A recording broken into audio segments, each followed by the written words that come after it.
Oi gente, tudo bem? Eu sou a Gabriela, seja muito bem-vindo ao meu canal. Hoje a gente vai para nossa terceira aula de psicanálise, que nada mais é do que o nosso grupo de estudo, porque como eu já disse, eu sou psicanalista em formação.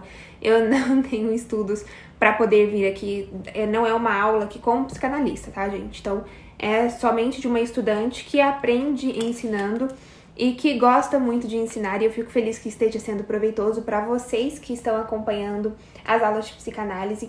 Lembrando que o que eu vou trazer aqui hoje, eu também deixo lá no @porgabs, que é o underline, que é esse arroba que eu vou deixar aqui pra vocês, os resumos, que eu faço os resumos e eu posto lá. Minha letra é bonita? Não, é horrorosa, eu tenho que confessar isso, mas é ajeitadinha e dá pra ler sim. Espero que vocês aproveitem. Olha quem a gente vai trabalhar aqui hoje, a interpretação dos sonhos. Galera, como é legal! Eu sempre fui muito curiosa em relação a essa questão de interpretação dos sonhos. Lembrando que quem não viu as últimas aulas, a 1 e a 2, tem aqui disponível na playlist Psicanálise, acho que é Gabs com Freud, que chama a playlist. E eu a minha vida inteira, sempre fui super curiosa em relação a essa questão dos sonhos. Eu tinha sonhos super enigmáticos desde que eu era muito pequenininha. E eu, como eu já disse, eu sempre fui extremamente curiosa, ou pessoinha curiosa, que sempre quis interpretar tudo, entender de onde vinha a origem, sempre fui muito filosófica, né, gente? E aí, chegou finalmente a minha oportunidade de estudar a interpretação dos sonhos na visão de Freud, porque eu sou médium, gente, eu tenho uma outra visão em relação a isso que é muito parecida. E se você assistiu o meu vídeo sobre Gabs em Cristo, é muito ligado a essa questão da psique também, tá? Aí, Freud elaborou uma teoria, gente, que é a teoria, né, da interpretação dos sonhos. Ele tem toda essa obra que eu já mostrei aqui pra vocês, que ela é maravilhosa. E pra quem quer estudar, já vou passar pra vocês o conselho do meu professor. Ele falou que Freud resumiu toda a obra no capítulo 7, tá, gente? Que é o último capítulo aqui. Ele resumiu toda a obra. Então, pra você que tem um interesse até de poder conhecer de uma forma mais superficial, leia o capítulo 7, que lá tá um resumão. Freud, ele acreditava que dava para estudar os sonhos, que dava para você entender o inconsciente através dos sonhos. Então, aí, gente, que mudou muitas das coisas, porque os sonhos, eles não são desconexos assim como a gente pensa. A gente tem um sonho de, nossa, tava na Disney e de repente o Pato Donald passou com o Saci Pererê, não entendi nada, e eles estavam rindo muito, e de repente a Minnie casou com um cavalo, em um sonho super exótico que parece nada a ver, mas tudo tem a ver, tá? Freud, ele trabalhava com pacientes histéricos, neuróticos, e ali nos atendimentos ele descobriu, ele começou a perceber, ligar o tico com o teco, que os sonhos, eles revelavam conteúdos muito ligados às queixas do paciente, aos traumas, às questões. Ele conseguiu perceber, ele teve insight sobre essa ligação. E a gente, ele teve um sonho através desse sonho, que ele sonhou, o sonho da injeção de Irma. Ui, bugou a cor. Mas eu voltava, vou cortar o vídeo, só vou falar. Nesse sonho, Freud, ele simplesmente teve um insight de, opa, entendi que isso aqui tem a ver com questões minhas reprimidas, com a culpa do estado dos meus pacientes. Ele conseguiu fazer essa análise que foi uma virada-chave para a elaboração da teoria dos sonhos que a gente tem hoje em dia, da interpretação do sonho. Freud, ele elaborou uma teoria onde o conteúdo latente se transformava em conteúdo manifesto. Calma lá, Gabriela, o que quer dizer isso? Freud, ele elaborou, né, toda uma teoria que se explica que quando a gente sonha, tem ali nosso conteúdo latente. O que é o conteúdo latente, Gabriela? O que é isso, conteúdo latente? São que os nossos desejos, nossos pensamentos ocultos, aquilo que tá lá no nosso inconsciente. E a gente transforma essas cenas, né, essas coisas que a gente não consegue explicar de forma consciente, em um conteúdo manifesto. O que é um conteúdo manifesto? É a narrativa que o sonho ganha quando a gente acorda.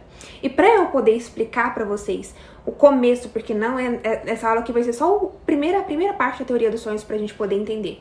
Para eu poder explicar isso aqui para vocês, a gente vai ter que trabalhar o que é fantasia, o que é desejo, como funciona essa questão, tá? Bom, gente, para não ficar bagunçado, a gente vai trabalhar nessa aula aqui hoje, vocês já decoram. A gente vai falar sobre desejo, fantasia, classe dos sonhos, vigília, condensação, deslocamento, simbolização, trabalho secundário. Vocês já vão anotando esses termos que eu estou falando para vocês estudarem, porque para vocês entenderem são palavras-chave, sabe? pensamentos oníricos, conteúdo manifesto, que eu já expliquei o que é, e elaboração secundária, tá? Então vamos voltar aqui. Vamos começar por desejo. O desejo, ele é uma força psíquica. E o desejo é diferente da fantasia, que a fantasia, ela é uma cenografia psíquica. Gabriela, como assim? Porque a gente costuma relatar, nossa, eu tenho um desejo, eu tenho uma fantasia com algo. Mas é diferente, tá bom, gente? Pra psicanálise, o desejo, ele é uma força psíquica. E pra Freud, é uma força psíquica que ela é fundamental, gente, representa uma busca.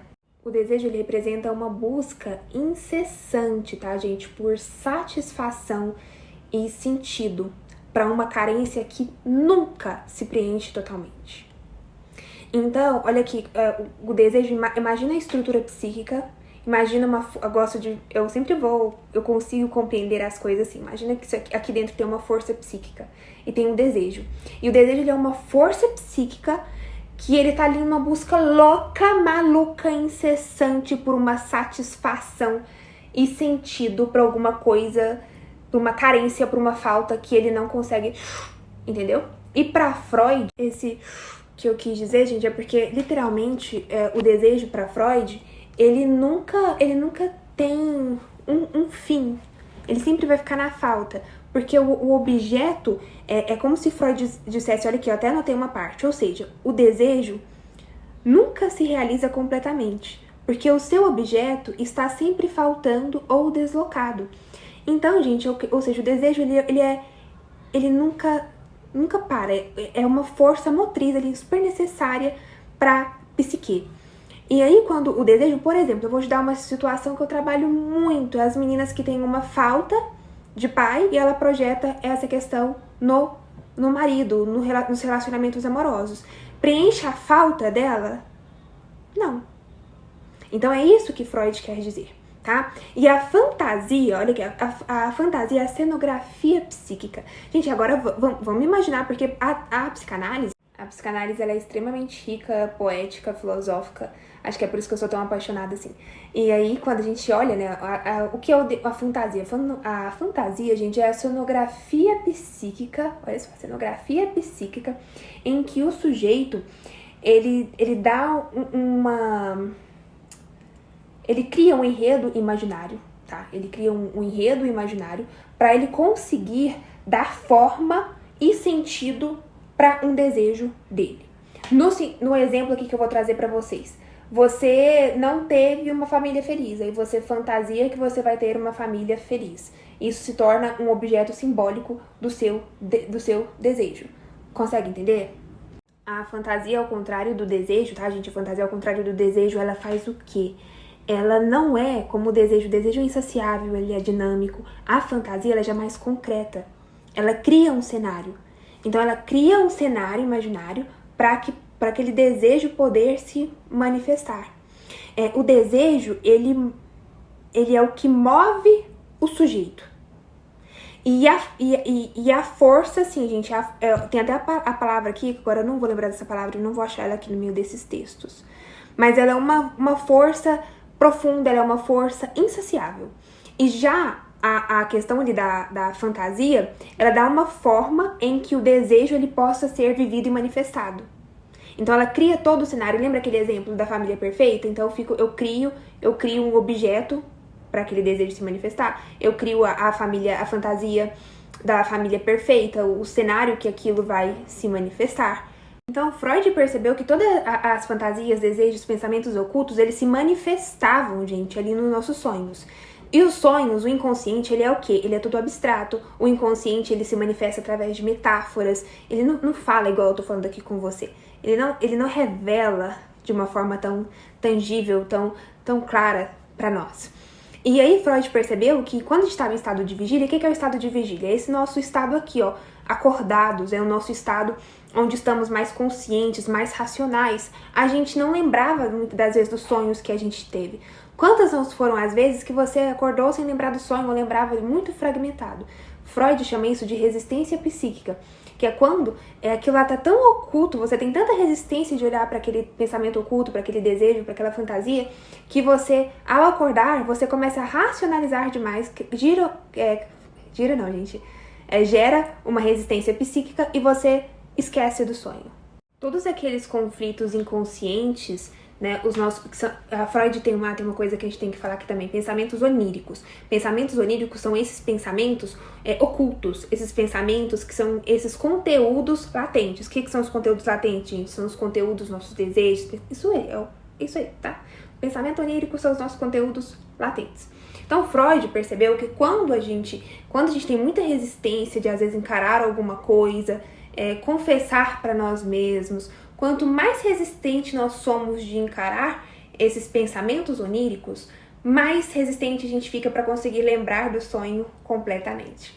E tem sonhos, gente, que são deturpadores, assim, e quando a gente acorda ficamos até assustados, mas eles sinalizam um conflito interno. Então, através da interpretação dos nossos sonhos, Freud ele percebeu que através do conteúdo manifesto, aquilo ali que a pessoa, né, ela conseguia trazer na análise para falar da sua vida, ela revelava ali até sem querer os seus pensamentos oníricos, o seu conteúdo latente. E através do conteúdo latente, vamos supor, Freud ele descobria, via nela através do que ela falava ali, por associação livre, ele olhava ali, fazendo as perguntas e tudo mais, aquilo que ela revelava, os sonhos que ela contava, e pra Freud não importa, tá, gente? Para as pessoas falam assim, mas o que a gente lembra, a gente pode inventar um sonho e na verdade não ter sido sonho real. Pra Freud, tanto o conteúdo que eu falo durante o sonho, que eu conto do sonho, que foi real e que aconteceu no sonho, quanto o conteúdo que depois eu imagino, fantasio o que aconteceu no sonho, esses dois conteúdos são muito importantes, dá pra gente chegar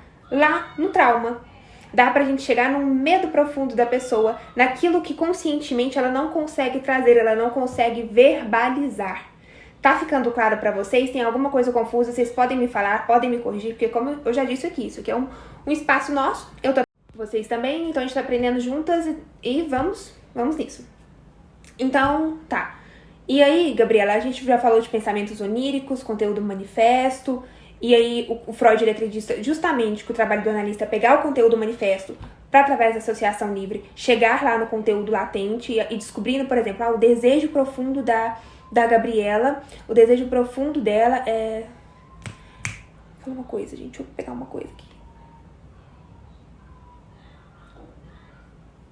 Ai, gente, que eu não consigo ver nada na minha cabeça agora.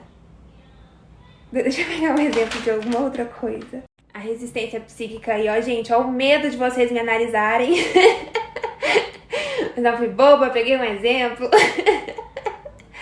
Vamos supor que eu tenho um trauma muito ligado ao abandono de um ex, tá? E aí, nesse abandono do ex, eu tenho sonhos. E nesses sonhos eu manifesto, eu vou lá, eu conto pro meu psicanalista, pro meu analista, sobre esses sonhos. E ao falar sobre esses sonhos com ele, através do conteúdo manifesto, ele enxerga uma dor profunda de abandono. E através dessa dor profunda de abandono, ele consegue chegar ao meu trauma. Gabriela, isso aí tem uma origem lá de quando você terminou com o seu ex, tá bom? Então, conseguiram pegar? Ficou bem claro? Eu gosto de trazer exemplos, porque pra mim tudo com exemplo fica mais fácil, fica mais didático. E aí tem os processos que Freud ele fala que ele fala pra poder conseguir... Calma. Gente, eu vi que o meu professor respondeu aqui no WhatsApp, e aí eu vou ler o que ele respondeu. Em minha defesa, a gente ainda não teve aula de interpretação dos sonhos. Esses estudos estão sendo feitos pra eu poder chegar na aula sabendo, né? Porque pra gente poder ir na aula, a gente tem que estudar antes em casa. E aí, então, olha aqui, vou só poder acrescentar aqui pra vocês que eu achei muito interessante. Na clínica psicanalítica, existe uma regra essencial quando falamos dos sonhos. Presta atenção. O sonho é apenas aquilo que o paciente conta sobre ele. E o analista ele não tem acesso ao sonho em si, mas apenas a narrativa que o analisando constrói ao tentar lembrar e falar do que sonhou. Por isso, o trabalho do analista deve se apoiar exclusivamente nesse relato, ou seja, no relato que o analisando trouxe pro analista, certo? Não se trata de usar manuais de interpretação, buscar símbolos universais. O sonho só pode ser lido a partir da fala de quem sonhou. Lembra do que eu falei pra vocês? Até aqui foi super certo o que eu ensinei pra vocês, o que a gente comentou na aula. Porque eu só vou falar, né, O que é importante para Freud é os dois, é tanto aquilo que eu sonhei, que eu falo, que eu narro, que eu sonhei, quanto aquilo que eu estou narrando que pode ser inverídico, mas ambos relatam e revelam sobre o inconsciente, certo? Outro ponto importante é que, assim como na vida, na análise também existe a mentira. E isso não deve ser visto como um problema. A mentira faz parte do dizer, faz parte da forma como o sujeito fala de si. Não podemos pensar a mentira e a verdade como opostos que se excluem. Pelo contrário, elas estão muito próximas. Lacan dizia que no nível do inconsciente o sujeito mente, mas essa mentira é justamente o seu modo de dizer uma verdade sobre si mesmo. Gente, essa daqui foi tão forte que eu vou até repetir de novo. Essa mentira é justamente o seu modo de dizer uma verdade sobre si mesmo.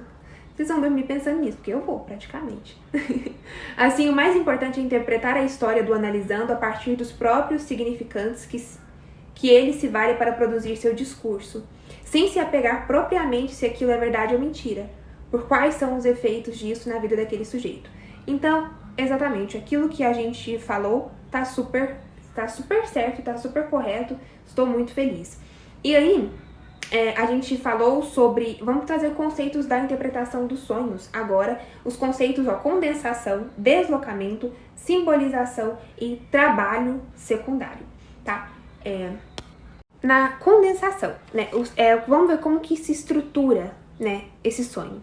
Aí, gente, vamos falar da condensação primeiro.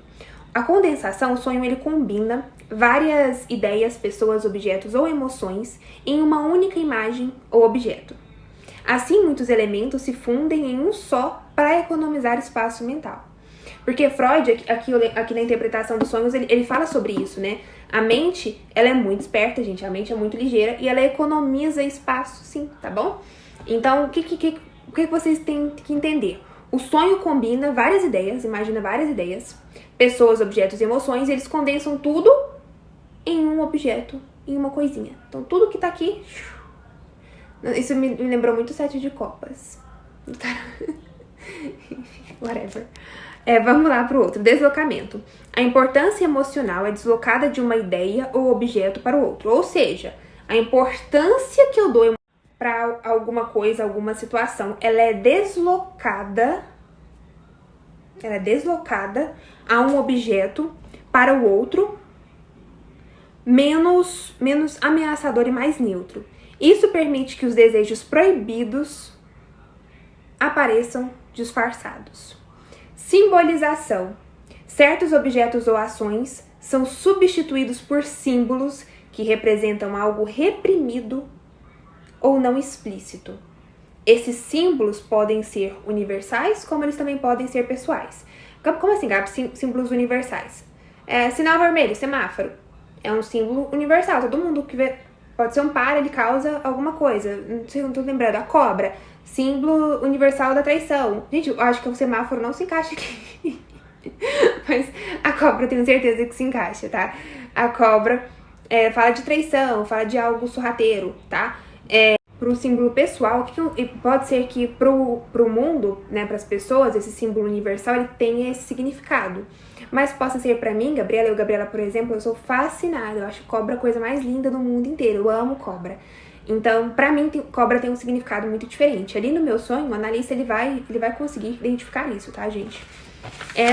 E trabalho secundário. Esse é o processo em tornar o sonho coerente e compreensível para a mente consciente, organizando as imagens, as ideias de forma lógica, mesmo que isso implique em uma narrativa confusa para o sonho original.